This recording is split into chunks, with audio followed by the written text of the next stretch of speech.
RTC ధరలు పెంచడం సామాన్య విద్యార్థులకు చిన్న చిన్న ఉద్యోగాలు చేసుకునేటటువంటి వారికి, అదేవిధంగా మెట్రో ధరలు పెంచడం, దానికి అనుబంధంగా ఉన్నటువంటి ఎంఎంటీఎస్ ధరలు పెంచడం అన్నది నిజంగా కూడా దారుణం.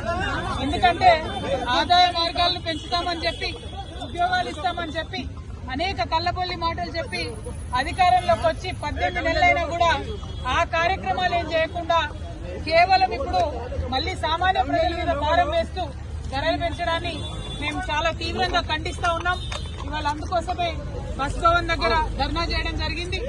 ధర్నా చేసిన ప్రతిసారి మమ్మల్ని అరెస్ట్ చేయడం కాదు, ఈ ప్రభుత్వానికి, ముఖ్యమంత్రి గారికి మేము డిమాండ్ చేస్తా ఉన్నాం, మీరు ప్రజల ఆదాయ మార్గాల్ని పెంచండి, ఆర్టీసీని కాపాడేటటువంటి ప్రయత్నం చేయండి. ఇంతకుముందు కేసీఆర్ గారు ఆర్టీసీకి ఎట్లయితే ప్రభుత్వం నుంచి నిధులిచ్చి కాపాడిందో అట్లా చేయండి తప్పితే మీరు సామాన్య ప్రజల మీద భారం వేసి ఆర్టీసీకి ఆదాయాన్ని పెంచేటటువంటి కార్యక్రమాలు చేయడం శుద్ధ దండగా. దీనివల్ల ఆర్టీసీకి లాభం లేదు, ప్రజల మీద భారం పడుతుంది, ఇబ్బంది పడతారు. గ్రామీణ ప్రాంతాల్లో ఉన్న ప్రజలకు మరీ ఎక్కువ ఇబ్బంది అవుతుంది.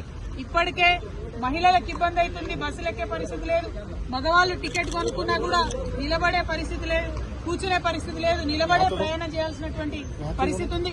అటువంటి సందర్భాల్లో మీరు రేట్లు పెంచి ఎవరికి లాభం? కొన్ని రేట్లు పెంచితే కనీసం బస్సులు పెంచుతున్నారా?